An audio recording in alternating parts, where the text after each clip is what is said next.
Welcome back, everybody. We are getting back into our cryptid roots here. So I'm super excited because I'm bringing you a beast, but not just one. I'm bringing two with our guest, and he's going to laugh at this, ready or not. Tyler from A Call to Madness. I didn't hate it. I totally hear it when you said it. I was like, oh, what is she? Yeah, and don't feel too bad. I also can't say Michael. So either way, Ooh, that's rough. it's pretty bad. There's a bunch of words I can't say. I just substitute them out. It was crazy, but I'm glad we were able to sit down and do this. I know exactly what it was. And I think it's because we are usually we're not close to anybody that we're doing this with. And I think because we are so close. And like I said, I'm only an hour or two away from that time zone change. And so what threw me off is it was like giving a different time zone that was almost mine, but not quite. And I'm like, wait a minute, that's a thing. I literally Googled it to be like, what the hell is this?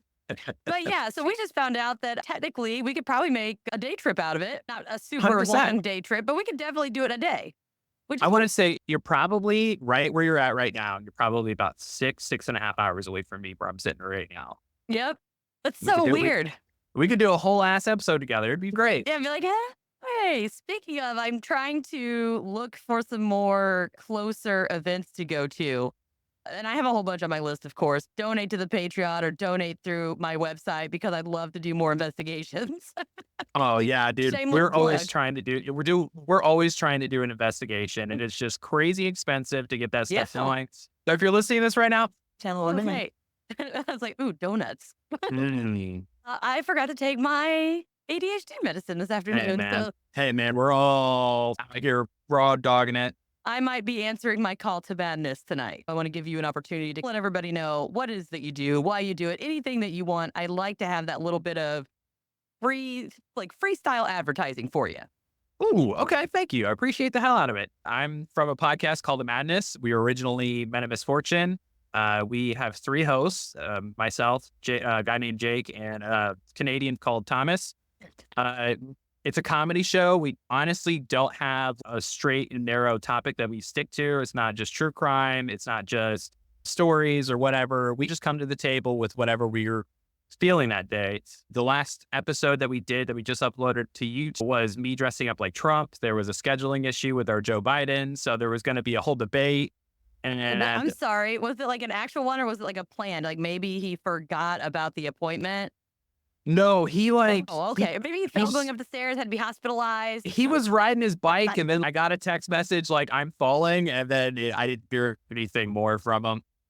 But we were planning on having this like whole debate between me and this Joe Biden, and unfortunately it didn't happen, but we ended up making the episode about fake news. So we did that episode, just did Nice. a D&D episode, collab with another show. So pretty much anything's on the table. Call to Madness. Find us wherever you get your podcast. Awesome. So yeah, I like to do that little front part because I feel like if you insert an ad, people just skip over. So I'm like, Oh, yeah. bitches, now you're gonna listen to it. Shameless plugs. So something I did, I had to giggle because you said something about doing a D&D episode. I just started a new job like a month ago, and it's got like these old style phones, right? We're literally in the Stone Age. We don't even have caller ID on these things. The landline, it's just rough. And one of my buttons, so it's got line 1, line 2, whatever, and at the top it just says D&D, and I'm like, wait, can I summon somebody here? And I was like, I just want to call the number just to see where the hell it goes. You push that number, you get a D20 that pops out of the receiving end of the phone. You get to roll it, and It's your turn. Yeah, it determines if you get to keep your job or not that day. Or it's you get all the crappy customers today. You fall through a trap door and end up in like a dragon lair. Your toe gets ran over by a parked car. It's like, but yeah, so I just got a kick out of that because I literally looked at it. I was like, what the hell could that possibly? Oh, wait. Maybe it's do not disturb. Maybe there's like a voicemail setting. Are you just now realizing this right now? Yeah, oh my gosh. Well, okay. Anyway, so I'm an idiot. I love that. Okay, we're gonna do D&D. It's more fun. I don't like do not disturb. Oh, jeez. Okay, so I do want to let you know, I usually let everybody know, everybody who's out there who's a Patreon on a certain tier, you can see the videos. And I want to let you know, sorry, right here, you can barely see it right now, right by this little ghosty, is a cat ball sensor that is on. Right here by this candle is one. And way down here by the penguin, which Liam, if you're listening, I've still got your zombie penguin. He's hanging out.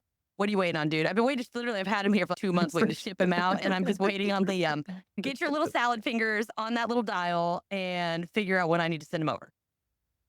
But I do have them on. So we have an open rule here in my studio that we like it. So I have a bunch of I call my invisible friends that kind of sometimes pop in, pop out. And they like to sometimes interact with people depending on who it is. You might get more or less. So far, I've gathered the kids like Stacy from early on Wednesdays. And we have a man apparently here that's name is Philip, and he loves Kevin from Where the Weird Ones Are. Nice. So they're always going off. Every now and then they're just dead. It is 7:30, so it might not be too bad. They really do not care what time it is. If they want to come in, they're going to come in. And I've got to tell you this. It was on one of my social media posts, but it just really creeped me out. So a couple days ago, I'm at work, and I say that I work basically in a fishbowl. So I'm at my desk and I look out, and what I see is we have this old antique car. I sell used cars, just in case anybody's wondering. And in the showroom, we have this old antique car. And aside from that, it's one whole wall is just glass windows, top to bottom, glass windows. The one in front of me has these huge glass windows and this glass door. And I'm just typing away in my computer. My boss is in his office and his door's open. And I'm just like doing my own beeswax. And I hear, now this is an old building. And so I hear this like brass doorknob turn, like rattle, like it's turning, and then it clicks. So I'm thinking there's a customer, and I'm like, oh crap, I better get ready. So I look up and I'm looking around, like there's no one. But not only did it turn and click, it opened like real slow. And now usually if that door opens, like I've had it where it's been a little bit open, the wind catches it and it like flings the door. If it's enough that's going to open the door, it like throws the door.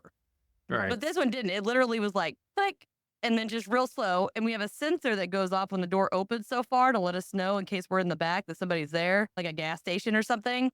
And my boss didn't hear me say anything, but heard the bell, and he stood up from his office and looked at it, and he's, who's here? And he looks out at me, and I'm just staring at the door. And he's, who's here? And I'm like, nobody. And he's, the door just opened. I was like, I know. And he's like, nobody's here. I'm like, no. I said, he's like, that's really weird. And I was like, hello, whoever it is. Thanks for saying hi. I At least you're appreciate super like receptive to any kind of weirdness that happens either at your home or at your job, where you're not going to absolutely white girl panic and like, yeah, I'm not gonna like shat my pants. My boss was pretty close to being like, oh, like something's not right here. So what overall is like the craziest, weirdest thing that you've ever experienced? I've only heard things. I've never seen anything. Now you got your whole studio set up right now to react when there's something in the room. But what's the worst? What's something you're like, oh God, you went past the line? Define worse. Not that, okay, worst experience, I was at Ohio State Reformatory. And I was doing a ghost hunt with a friend of mine. And we had free range. So we were allowed to just walk wherever we wanted, do whatever investigation we wanted. It was really cool. And we went up to, now, if you haven't seen pictures or anything, go look it up. So the way their cells are set up are you walk virtually into this giant room, and there's like this one giant pillar in the middle, and it's just stacked like a giant column with the cells around it. So you have all the cells around the first floor, and then there's a staircase only on one side. In and out is one staircase that goes to the next floor, and then you just have another stack of cells, and then another and another. We went up and we were just making laps, and we get about to the third floor, and we start getting close to this one corner, like on the far end. And I was telling her, I was like, man, I was like, I was like, I can't figure it out. I said, but something's not right. I was like, something's going on up here. So just be ready. And she's like, okay. So then of course I go first. And I'm like, I turn the corner and I'm literally just staring to this open void. It's just a long, like row of cells. And on the outside, it's just like these teeny tiny 2 little bar is what's keeping you from falling 3 stories. And I took a few steps, and it was like, it was heavier and heavier, but my dumbass, I was a ghost hunt. What are you going to do? You're going to go? Yeah, you're going to go. You got to go. I was like, let's see how far I can go. So I'm inching and inching. It's getting heavier and heavier. And I get about that second or third cell down, and I felt something physically take my shoulders, and it was shoving me, like almost like it was running start on like pushing a sled type push. And Jeez. it was pushing me directly straight back and for the railing. And so I took off running, and I was screaming at her to run. And we're two not so very small people that don't do anything on an average basis. So it was really interesting to watch us run, I'm sure. Bolting, and I zip around the corner, like right at the edge at the last second. And whenever it was like, okay, I just want you out of my space, as long as I was gone, it was fine. And then later on that night, we actually asked the security guard if he had any experiences there since he works there. We didn't say shit about anything that happened to us. And I was up on that third floor, and I was like 2 or 3 cells down, and he's a like a big grown ass man. And he was like, I was hanging onto that railing for dear life because something was trying to push me off the edge. And it was like the same experience that I had. It was so weird. But yeah, that's the one that I was like, you tried to kill my ass. You're not okay. You could just stay here. I've only heard things like my last house that I lived in, we had all wooden floors on our first floor. And when we would sleep at night, we could hear what sounded like boots walking. Yeah. And Clunk, yeah, clunk. my wife was like, hey, can you go check that out? I was like, no, I won't. I can hear it up here. I know what it is. The doors are locked. We're going to die. Yeah, dude, Red Dead. I'm not doing this. I'm not Zach Baggins, all right? There's nothing I can do against this thing. I'm going to throw some salt at it and hope to God it goes away. Bowl of salt by your bed. Yeah, absolutely. Having a bat, having a gun. Let's just keep a bowl of salt. We'll be fine. We'll get a priest in here. He'll bless it. It should do something. Oh I my don't know. gosh. When we lived in this house, like we first moved in, it was like, I want to say day 2 of us living in this place. We're getting everything set up. We have all these boxes everywhere. And my wife is in the basement doing laundry. I'm on the main floor. We had a second floor. And I heard footsteps running up to the third floor or the second floor. And I'm like, oh, it's probably just Stephanie. I didn't see it. I was in our library area because we had this little library area tucked off to the side. So I didn't really see what happened. So I got to the stairs and I yelled my wife's name and I didn't hear a response. And then I heard a response coming from the basement coming upstairs. So I'm like, nope. What the? So my wife goes, or I make it up to the second floor landing. Like I'm like at the top of the stairs, and my wife calls for me downstairs, and she was like, hey, what are you yelling for? And I turned around and we had a bunch of like soap bottles and shampoo and conditioner and body wash in our bathroom that all got knocked down the second I turned around to like, why aren't you up here? You're supposed to be up here. I heard you go up here. Yeah. So that Oh man. And then the last thing was we had fire detectors, smoke alarms all throughout the house, and they would go off like randomly. And you could yell at them to stop. You could be like, hey, asshole, it's 3:00 in the morning. I'm trying to sleep. Now I haven't seen anything. So that's where my skepticism lies. I haven't personally seen anything. We changed the fire alarms. We changed the batteries. We cleaned them. We did everything we were supposed to. And they just kept going off. Oh, we have one that continuously goes off randomly. I took the battery out and it still goes off. Oh, no. We're throwing that one away. That's broken. Nope, we're throwing that one away. But I was like, I took the batteries out because he's like, why is the alarm going? I was like, I don't know what's happening. That's fucked. And he's very skeptical. And he one time came out and our treadmill turned itself on and he walked out. And I told him to turn the lever down to turn it off. I should have had to turn it off or was telling him because he called me. He's like, and he's okay, I moved it and I could still hear it running. I said, well, pull the safety switch out. So he pulls the safety switch out and it's still going. Why do you still live there? Why do you still live in this house? It's not the house. It's me. It's you? me everywhere I live. Everywhere I go, it's the same stuff. For the safety of your family, we need you to go out to the desert and stay there from now on. This is perfect. Speaking of desert, I have a great cryptid that's in the desert. Are you ready? Let's go. Could not have worked out perfect. That being said, while in the Gobi Desert, it's known as one of the most vast, oh my gosh, I can't say this word, uninhabitable and hostile hideaways that actually has a cryptid that will remind you of one of my all-time favorite movies. Now, deep beneath the sandy landscape, stretching along western and southern portion of the Gobi Desert. Some say is a slithering, creepy, crawly creature that seems too outrageous to exist, but has influenced pop culture over the years. And one description of the wiggling worm is actually in Wikipedia. I know everybody's all about Wikipedia, but I sometimes like to go, I go all over to get information. And it goes like this. It is shaped like an enormous sausage. That's how we start. I'm just picturing this giant turd on the sand. Oh my God, it's a giant cat box. Oh, okay, sorry, that just clicked. All right, anyway, so we're talking 2 to 5 feet, so about 1/2 to 1.5 meters long. It has no discernible face or legs, and it is so poisonous or venomous, depends on which way you look at it, that merely to touch it, you supposedly have like instantaneous death. Jesus Christ. My question is, how the hell do people know about it then? Yeah, I was going to say. Now, I'm going to try my best to pronounce this because it has another name. Give it the most Indiana slang terms you could possibly use for this right now. I want to hear some real Southern vibes. Okay, hold on. I'm going to spell it first. Okay. Olgorkhoi. I think it's Algorkhoi.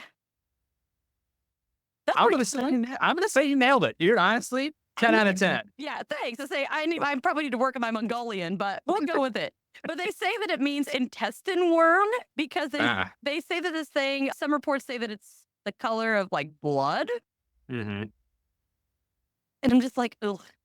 Now, some of them do say that there is like a yellowish tinge to it. And I'm just thinking that somebody, like, this is just a giant cat. We're just going to get into this later. Remind me. You're not going to remind me because I'm going to think about the cat turds. But it just seems like giant sandbox. That's what it is. Now, they do say that it has spikes on both ends. So it doesn't have legs. It doesn't have a face, but it does have these spikes. Now, some people have even reported that this thing gets up to 7 feet long, like 2 meters. And that is a big ass worm. You're shy halud out in the Gobi Desert right now. Like, Jesus Christ. Thank you, Frank Herbert. Yeah. And as the giant worm makes its way through the mounds of sand, supposedly you can see the trail a-coming. Now, does that sound familiar to you at all? No, not really. A worm traveling through a sandy region. Other than Dune or Tremors, like that's where it came to. I'm trying to like picture. I don't know why I can't get away from it, but I keep picturing a hot dog with spikes on it. Like that's what's going through my mind when you're telling this story. It's either that or a piece of cat shit. So you got hot dogs, I got cat turds. All right. This is fantastic. But I literally do. So to me, now think about it. Giant worm in a sandy region that's really deadly. I straight up am getting tremors. That is a meat, which by the way, Kevin Bacon in that movie. Now. Oh. Yeah. Whoop. Who's getting hot in here all of a sudden? Better put loose this shit out of here. I swear I literally just heard you say that in my head before you said it. That was perfect. But yeah, and I thought, now granted, I did watch Dune. So now I'm like, okay, Dune, yes, but like an exaggeration would be Yeah, Dune. I was going to say, this isn't Shy Hildu. This is like a 7-foot worm. Yeehaw in it, like Sandy from SpongeBob on this worm. The Alaskan bullworm. Oh my goodness, this is fantastic. These things are popping up. I like it. A lot of people haven't heard of any of the crap that I talk about. Oh man, I'm here for it. Now, but for me, the biggest difference between these monsters on the movies and these cryptids here are the cryptids that we have. So the Mongolian Death Worm is its official name if you Google it. And they say that it spews out corrosive yellow venom. Ugh. Oh. It's a spitter? That's gross. I wonder what happened to fill in the Swallowed? blank. Yeah, I'm going to fill in the blank. Because what I was going to point out is supposedly this venom is so intense that it completely dissolves organic matter. So there's no evidence of the victim. It's just gone. Like acid bath. That's crazy. Yeah. And I'm just trying to figure out what would be the purpose. It's not like food, because I mean, if it's already gone by the time you get to Think of it like a fly vomits on something and then sucks it up through its mouth to liquefy it, and maybe that's how it eats. So maybe it's just trying to decompose whatever it's Well, trying to get through to get that slop of goodiness for it. okay, that makes sense. I would just say that I don't know how fast somebody's, if you got liquefied in a desert, how fast would you evaporate? I don't know. Now all my brain's I thinking mean, about is Terminator. that's gonna be like a simultaneous. But Yeah. oh my god, I just had the. We won't go there. But yes, that's something that I thought was strange. And they say that it has the ability to electrocute you. Jesus Christ. And How many fucking superpowers does this worm have? oh, it gets good. It gets good. So it's like an electric eel and it can like not just touch it and electrocute, but it can like pulsate out, which actually that does make sense because if you are in a dry, arid place, like when you rub your feet on the carpet and it's dry and it gets that friction, it can increase the amount of zap. Right. So that would be an ideal superpower in the desert where it's dry and constant friction, right? I just feel like it's been like, so the people that touch this thing die. The people that get near it die. How are we doing reports on this thing right now? Because it doesn't like that. That's So just because you're talking like a Pikachu style worm that throws up on things and has insta kill. Like, oh, this just is the kind wait. of, Just wait. There is one more superpower. it's got wings of a It's butterfly. it's the ultimate defense. Of course, it's counterproductive. But they say that when it's attacking you, the worm will pull half of its body out of the sand, swell up, and explode, spraying you with the venom. So I'm basically like, oh my God, it's a giant cat. Yeah. So we have that. Okay. So this thing is, it explodes. So does it have any kind of regenerative powers, or is it just like a one done deal?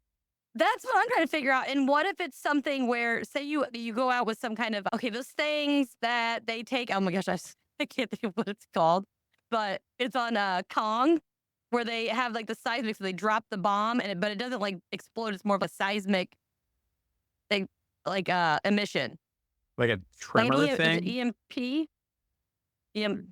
EMP, I Yeah, think, does takes electricity. I yeah. think that's Like what I'm it just is. thinking. Yeah. So what if you stuck it in the ground? And you emit the signal, and all of a sudden you have all these like worms coming up and like swelling up and just being like poof, poof, like So a really fucked up fireworks. is this cryptid like a solo thing? Is there like only one in existence, or is there like a farm of these things? Because now I'm getting like bee vibes from this thing. Because like bees, their one defense is their stinger. They sting, it's dead. I'm getting that You defense. know what? I'm not sure. I would imagine not a one-time thing, but oh my gosh, imagine if these monstrosities are the worker worms. I don't know what the hell they're going to get, but if they're like the little worker worms, what the hell would this queen worm look like? I gotta look this up. Death worm. It was like all I had to do was. Oh, this thing's terrifying. It's a lot scarier than it sounds. Yeah, no, this looks terrifying. It looks like a almost like a leech or a lamprey. Yeah. Where it's just got the mouth of teeth. Yeah. Now, some of them, though, are more spiky at the end, like the ones on trimmers, minus the big gaping mouth. And they seem to be a little fatter. So some of them Yeah. in the pictures are skinny like a tapeworm, but some of them are more like I'm just thinking about that really fat guy from the underworld. Oh my gosh. Oh. Ugh. That was the only thing I could think of. Or what is it? Sorry, I'm not big into Star Wars. What's that? Is it the big fat? Jabba. Yeah. Thank Jabba the you. Hutt. Yeah. Thanks. Got you. Yeah. So you got my back. I've never, people are going to be screaming. I've never seen a whole Star Wars movie. What is wrong with you? It's so boring. I can't do it. Hey, There's more going on. We're talking these lightsaber battles. I'm blown away. It's boring. It's the same thing. It's like, Okay. Do you like Lord of the Rings? Sword for my struggle. I'm gonna have to come to Indiana and fucking fight you. I have actually seen those movies all the way through, though. Thank you. Okay, there's pluses there. I've also seen all the Hobbit shows or movies. Movies. So I'm just saying, I've sat through some of them. I've also not seen Star Trek. But I'm so glad Thomas isn't here right now. He would be so offended. He'd be like, "Oh, you're talking about my religion? You would die." But I have seen every Twilight Zone, every X-Files, including the movie. I do love X-Files. And I know what this means. Well, I get the reference. Everybody can't see what I'm doing, so we'll just let them use their imagination. Can I just say David Duchovny Know their is just signs. David Duchovny is just like prime example of what a man should be. I don't even know who that is. That's Mulder. That's Mulder. Thank you. I only know character names. I don't know real people names. I'm horrible. Like, Okay. I can tell you people in movies, but I cannot tell you the real name. Oh, David Duchovny. Oh, him and Ryan Reynolds. Oh, make a baby out of them people. That is one person I do know his real name, by God. Oh. But Mulder, Mm-hmm. okay, I'll probably edit this part out, but every time I watch that show, it's so weird to me sometimes because he very much so reminds me of an old boss I used to have. Mm. That's creepy. So, in a sense, I had sex with Mulder. You know what? Was he hung? Just tell me when. Tell me when. I'm kidding on the phone. It was very enjoyable. I went back for lots of Round seconds. two. Lots of seconds. Mm. So, yeah. Man. Well, let's mark that out. Yeah. I don't know if my husband listens, but just in case. I don't think he does. Oh, he knows. But My wife doesn't either. It's okay. no, maybe it's just a thing. I tell him I don't like him to listen to me anyway. But back to speaking of worms, our one-eyed monsters. Okay, so they do say that it comes to the surface like very rarely. So that fact mixed with the isolation of the Gobi Desert makes sense when there's not physical evidence. And plus the And there's Gobi nobody out Desert, there. let's say it's dry, it's humid, or it's dry, giant desert, there's no water, no one's out there. I can't imagine that. Yeah, I can imagine that much research being put into the Gobi Desert. I could be 100% wrong on that, but it just doesn't sound like something scientists are like, ooh, let's go dig this up. Yeah, definitely funny you should mention that because in the 1920s, there was another scenario that historians see time and time again, where the government officials sent a formal request to renowned paleontologist Roy Chapman Andrews to seek out and capture one of the death worms and deliver it to the government. Did he do it? He set out to do just that. And here was his plan: to arm himself with protective glasses, steel forceps, and cage the beast. Now, one, did he take the DeLorean out there? Starters. Two, if this thing is that corrosive and you're going out there with goggles and forceps, what are you planning on doing? This thing could be up to 7 feet long and possibly electrocute and explode. Rubber gloves, at least rubber gloves. You need at least rubber gloves. That's the only thing I could. Yeah, I was thinking like like the those least of it. yellow elbow deep kitchen gloves, like you're going in after the baby calf. Mm-hmm. And I don't, why the hell did I go to that? Could he delivered a baby? Forceps in the back of my mind. Oh, shit. Tell us you're from the Midwest without actually telling us you're from the Midwest. Cows are cool. Oh, you got corn? Yeah, we got corn. Cows are cool. I see a lot of them. You got corn and cows? Yes, we do. Yes, we do. Calm down. And if you don't drive by a farm and go, moo cow, then we're not friends.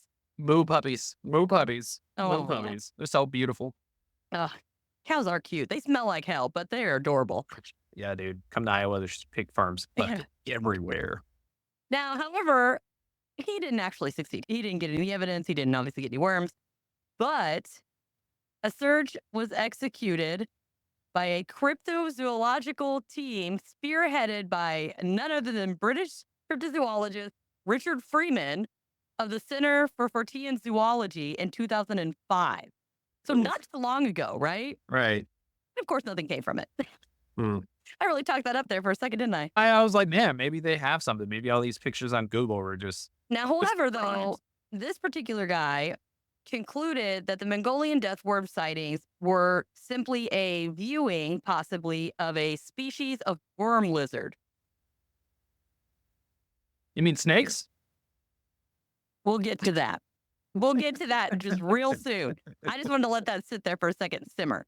They have a word for that. It's called snakes. A man named Ivan, Mackerel. I thought you were going to Russian with this. I was like, let's hear this. That was my organism 46 46B when we were talking about the Volstock station. What? Ooh, just the way you said it. Woof. Yeah, I was like, ooh, Lake Volstock. Mm. And I was like, oh, I just sound angry. I like it. But this person is pretty well known in some circles because he's famous for being a detective searching for Loch Ness, the monster Right. of Loch Ness. And he actually underwent an investigation as well. He interviewed many of the locals and decided that there were too many documented sightings as far as the local goes for the worm to be completely a legend. So he thinks that because there's so many people that have so many stories that have the content and all of that of their story and all of that and their genuine reactions when they tell it, that he feels that there's something out there, just not quite sure what. Did you hear about the Loch Ness hunt that they just did? Yeah, the bullshit one where they had a noise and they didn't have their fucking cameras on or their recorder on or whatever. Yeah, they had Rookie mistake. 500. They had 500 investigators, and they didn't even go into the water. They just had like drones that went in the water. Kind Now, of. okay. To me, that actually makes more sense because if you're in there and you're working the water up, and if there is something in there, it's not gonna come out if there's all these boats and all of that. I mean, I think about it. agree. If you're on a bass boat and you're in a fishing tournament, you're not gonna catch jack shit until you stop. And wait. Yes. Makes sense. Honestly, that makes sense. I didn't even think about it that way. I was being too critical on them. I think whenever I heard about it and they like didn't find anything, I was like, what are you gonna do? And then I heard about like how they did their investigation. I was like, I feel like it could have been handled just like a little bit better. Yeah, a little better. So, yes. Like a guy 6 inches better. Yo, how to be that? It's huge. We're talking at least 5 to 3 inches. Yeah. And then I could store it in my boot. We're going to side rail real fast on this Loch Ness thing. Why has nobody thought of this? Okay, now granted, I don't know if there's any type of hazard to it or not, but think of when you go to get a CT scan done. You have a Right. CT scan and they inject you with that ink so Mhm. that they can watch all of your plumbing and make sure there's no clogs or leaks or whatever. Is there something that we could put into the lock that is only temporary, just enough to change it on some sort of scanning, either a satellite or something, so that we can see the supposed caverns that Nessie lives in and how far they go and how big they are and how deep they get? I don't know about technology wise. During the 90s, we had ways to find fossils using shockwaves. I feel like we could probably do something around that line to pull something out. Mhm. Now, another question I have for you: are we on the same Nessie, or are we on Nessie 2.0, 5.6? Where are we at with that? Oh, the one that's been swimming in there supposedly forever. I didn't realize there's a bunch of different ones. I'm just saying there has to be. Everything's got a shelf life, Oh. right? Oh, you mean the OG versus a spawn? Okay. Yeah, absolutely. Whatever the hell's there. I don't know. Whatever generation. I don't know. They could be a lifespan of 10 years, 100 years, 200 years, 30 seconds. Who knows? I don't know. Life. It would be like a 30 fly. seconds. 30 seconds. Do it. Everybody knows. Wait. My cat is a mighty huntress. And we had this fly in the house one day, and I'm watching. She's going at it. She's running and jumping and swatting at it. And the next day, there was a fly, and I was like, "Oh, that's the same fly that she didn't get yesterday." My husband's, "I don't know. It's going slow." I was like, "It's probably the same fly. It's just geriatric." His life has been forever. Yeah, it's like, damn. I've been running from this bitch my whole life.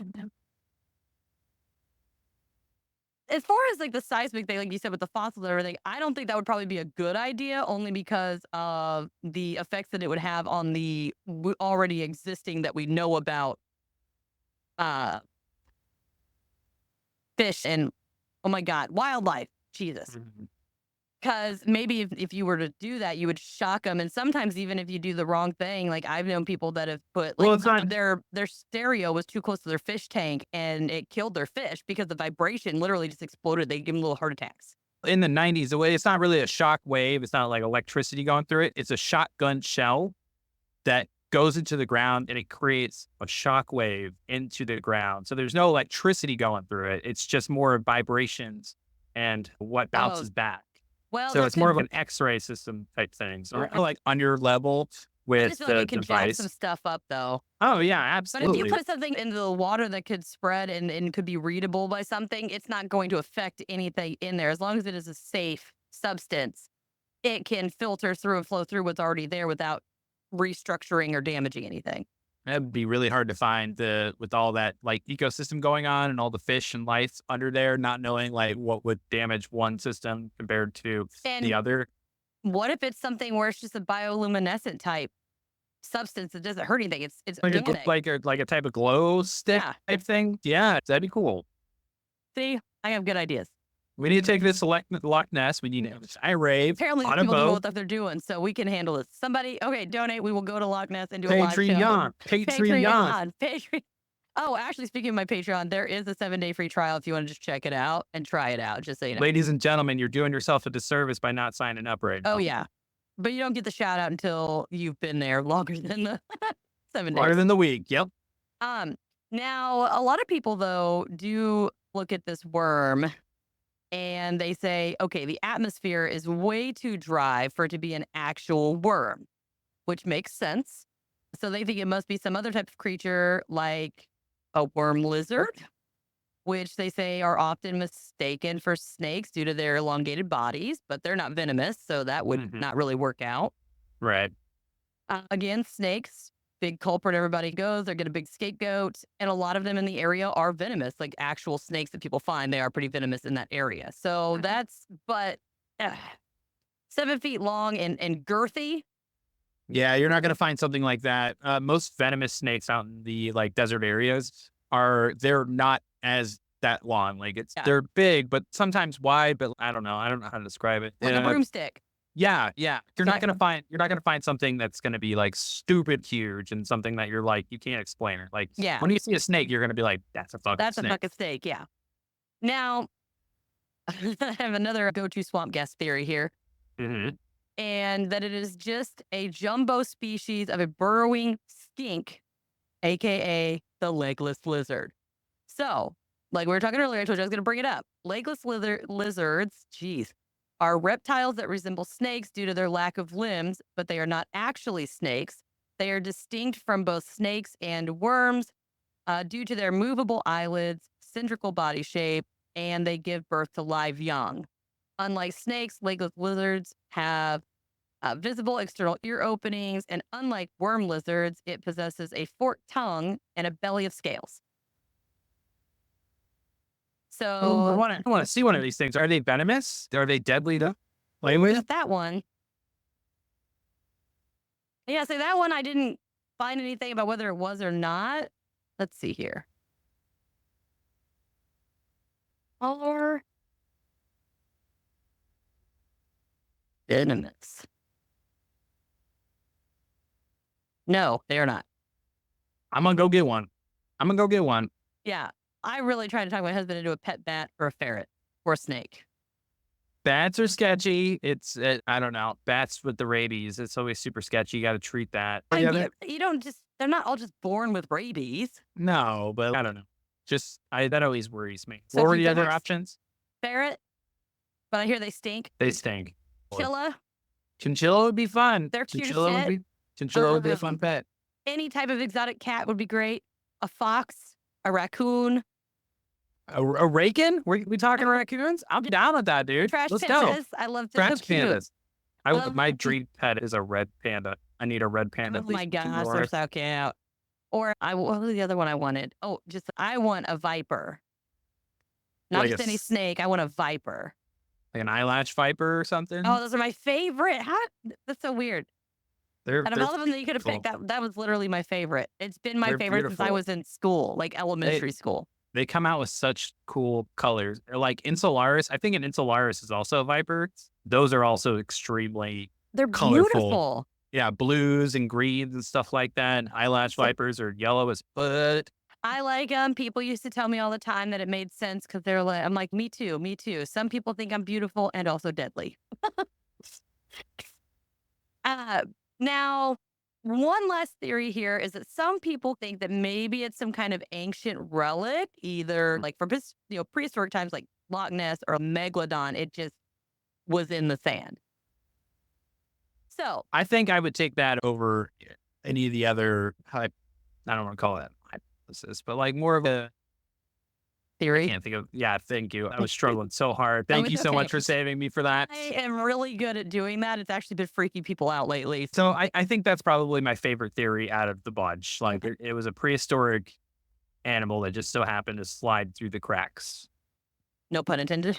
But I think that that's probably plausible. I don't think that any of these mistaken identity cases are. It's like walking up and to an elephant and being like, "Oh, look, a koala." Not peace. No, darling, that's a kangaroo and it's drowning your child right now. You better go stop it. My favorite thing in the world is I saw this meme and it said it had a picture of a deer and then a kangaroo and it says a kangaroo is just a deer that's been to prison. Kangaroos are such dicks, dude. The thing is, they're so beautiful. Why? They are. It's like the prettier they are, the more violent they are. I don't know. I watched a video of this guy. He was skydiving and he landed on a pad. He was in Australia and he landed and he's like taking in the scenery and he looks around and just this kangaroo out of nowhere just bum rushes him. Oh. Just knocks him down, starts fucking him up and then runs off. These kangaroos. Yeah, man.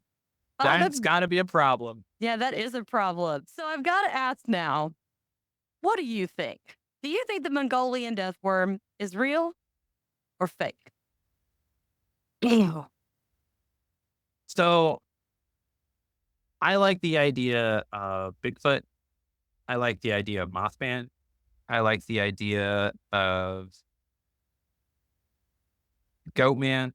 The Mongolian death worm for me is a no, but only because I just find it super hard to believe that we have a spitting, electrocuting, explosive, deadly porcupine worm out in the wild and nobody's got a single thing on it other than stories because they all die supposedly. So it's like one of those things where it's like Bigfoot, like I will subscribe to Bigfoot and send me some Bigfoot, I'm for it. But like the worm for me, it's a hard one to swallow. It's a hard one to swallow. Yeah, it is. Yeah, sure. You got plenty of practice. Let's go. But it's that one's a hard one to swallow. It's a hard one to take in, but it's just one of those things where I don't know. That one's hard to believe. Out of all the cryptids. Now I got some ideas. Now I can't figure out the electrocution one. That and the exploding part. That's what fucks. Hold on. So what if, again, what if it's the friction? What if there's those, so say those spikes that are on both ends, what if they do function and move like the creatures in Tremors and they're constantly going through all this friction? So if you do make contact, it does have that electricity. Maybe it's not as intense as people might think. And as far as exploding, now riddle me this. So what if you have this worm and I don't know what the seismic activity is like in Mongolia, specifically the Gobi Desert. But what if somebody just so happened to either be flying overhead or traveling on a camel or whatever they do out there? And there was some sort of seismic activity to where this worm was trying to escape. So it comes to the surface, but it can't get all the way out until the plates shift back. And it literally just squishes it. Because if you take a regular worm and run it, you can actually, all its guts go to the top and it'll explode. So what if it just got stuck in a crevice during some sort of shift? But then there would be one story. But that would be suggesting that there's more than one.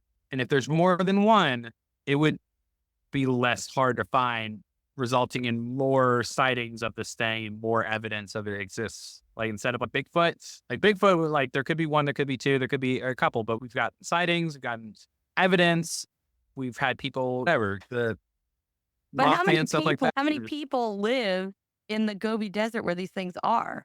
That is something that's well traveled.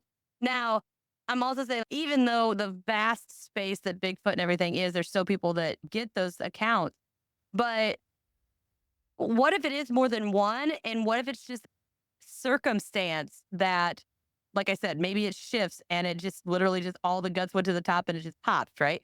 But then there's another one that maybe the friction and maybe it got too close to somebody with a generator or something like that. So then that particular one just had a freak Just accident. So now they think they all are electric.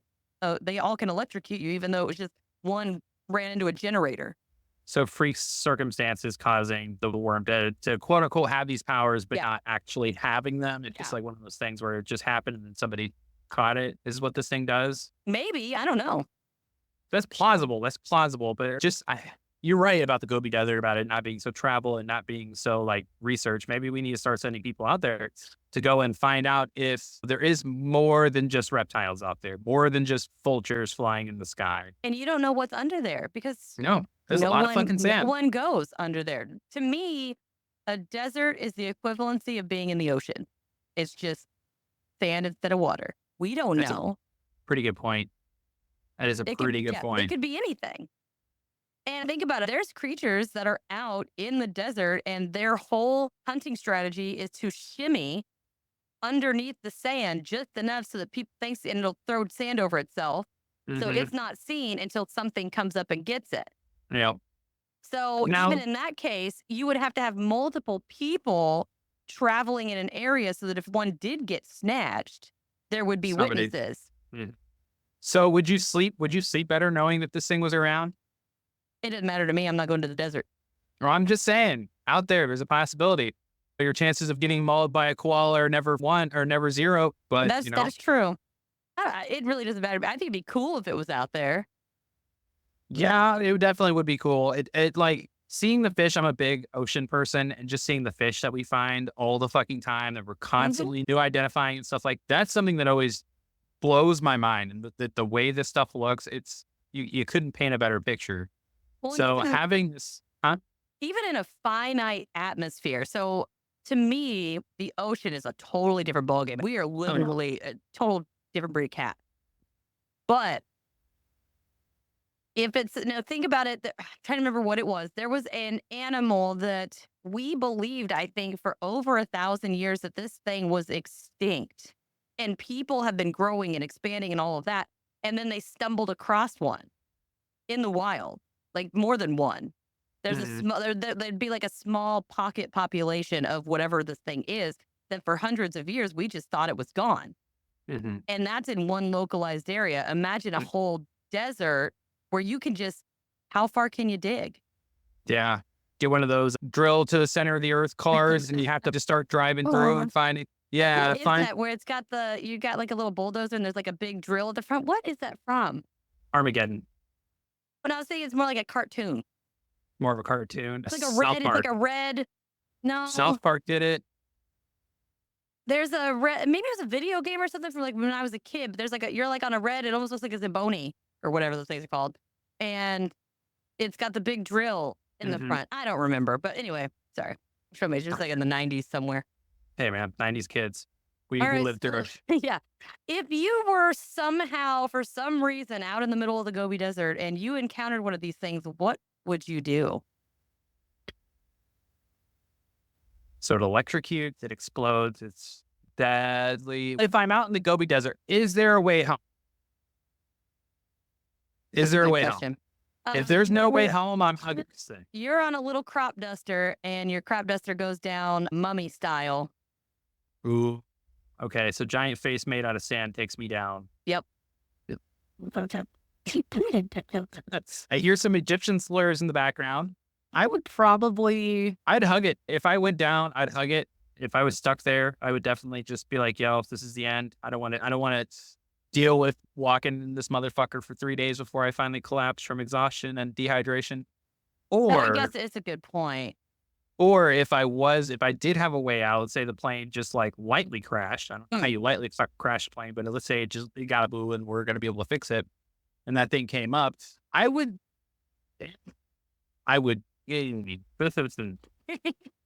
that's hard because I would want to bring it back. But the idea of it exploding and the electricity kind of makes it hard. Do I have anything to kill it with? I'd probably try to kill it and then bring it back without it like exploding. Okay, but does the instant death thing, does that come with That's the the thing. I after think death? a venom thing. Like you touch him Okay. and it's so venomous that you're like, But you also, if you're just like, oh, let's just chop the head off and take it back, but there's no discernible head. So you're either cutting off the pooper or you're cutting off the head. You don't know Yeah, which one cutting you're off one getting. side. And what if Well, you pick the wrong one? just like a snake, when a snake dies, their venom is still potent. You can still, if you get scratched by a dead snake's tooth that has venom, you can still become venomated.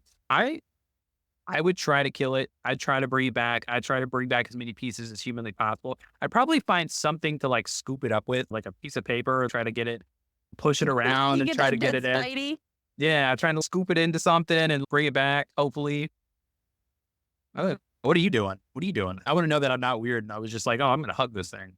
I'm going to be best Well, friends you have with a it. good point. Only my thing would be, all right, so the venom is the deadliest, I believe.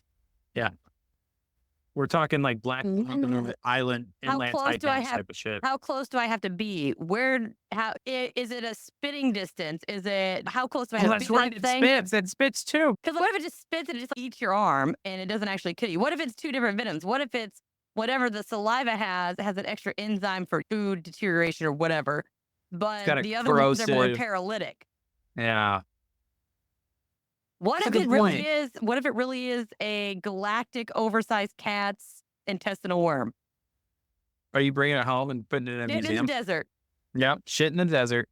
If it was just shit in the desert, I'd try to poop next to it to see if I could poop something bigger. And then I own the desert. That's how that works. It's the law of the cat. That's how that works. I own it. So I'm probably trying to do that. And yeah, what if it is? It's just, that's why you never see them all, because cats normally cover their poo. And maybe it's just because one cat's just a dick and it just doesn't cover its shit one day and it's like, yeah, eat it. And then it just walks off. And then it becomes explosive poop due to the heat. I see where you're going with this. Yeah. I see this. And I think we need to start sending cats to the moon. We need to get these creatures off of our planet. The alleged moon. Yeah. Dark side. Send them up there. I love setting people up. Have you gotten to interview a flat earther or dark side of the moonist or somebody that's super? Oh man, let me send a couple your way. It is very interesting. I did have to laugh because actually, let me find my phone here. My son came out one day and was like, "Mom, you're never gonna fucking believe this." And I was like, "What?" He's like, "You're never gonna believe this homework assignment I have." He's like, "How do I even do this? This is so stupid." And I was like, "What do you mean?" This is his assignment. He had to make a PowerPoint. The earth is flat. Shut up. Convince me that the earth is flat. Look up quote unquote experts on the subject. Give their thoughts and opinions that are, by the way, he says are, all caps, pseudoscience. You should have the definition of what pseudoscience is. Include ways people have used pseudoscience to their advantage.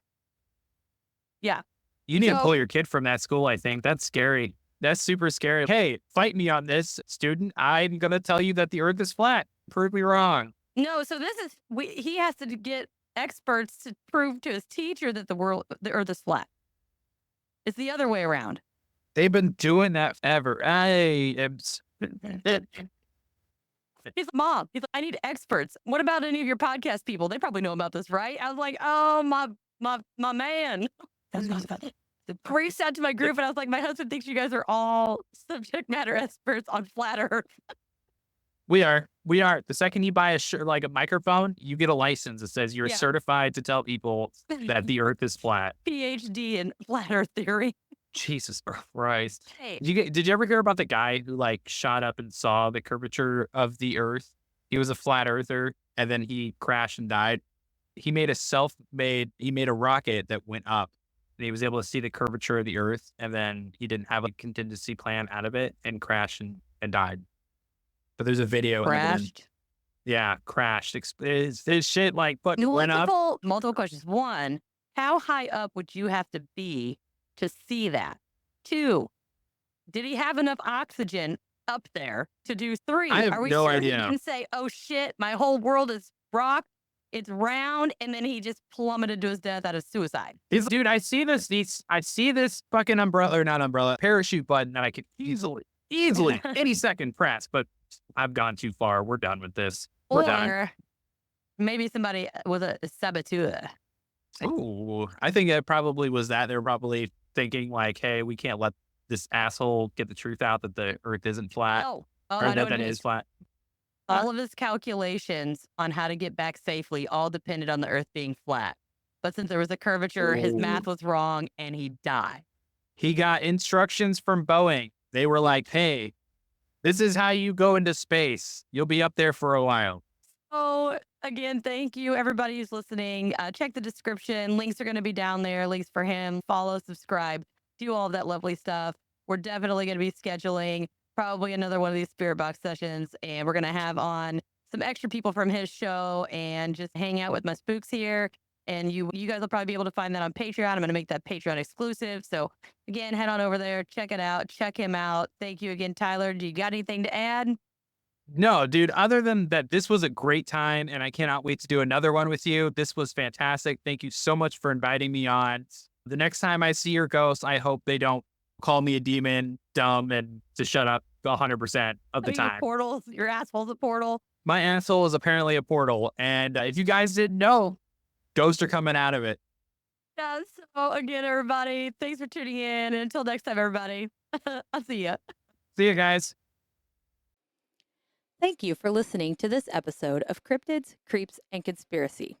If you wouldn't mind, please take a moment and rate and review the show wherever you're listening. I know it might not seem like much, but it greatly helps the show by allowing us to be found more easily when other listeners search for us. If you have a chance, head on over to www.patreon.com/cryptids, creeps, and conspiracy and become a patron. Members of the Big Show tier get bonus materials, personalized shout-outs, access to the private Discord server, and video versions of episodes, both regular and members only, that are raw and unedited. So they're always a good time.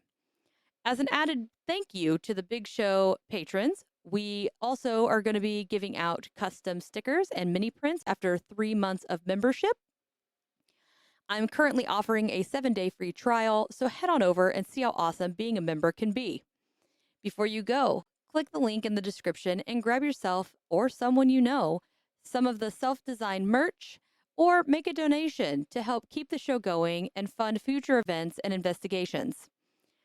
T-shirts, hoodies, stickers, and magnets can be found on the TeePublic site, and they have sales at least once a month. I believe it is 30 or 35% off. I'm sorry, I don't remember exactly how much, but keep checking back and get them when they're discounts. They have $16 tees, and it's great.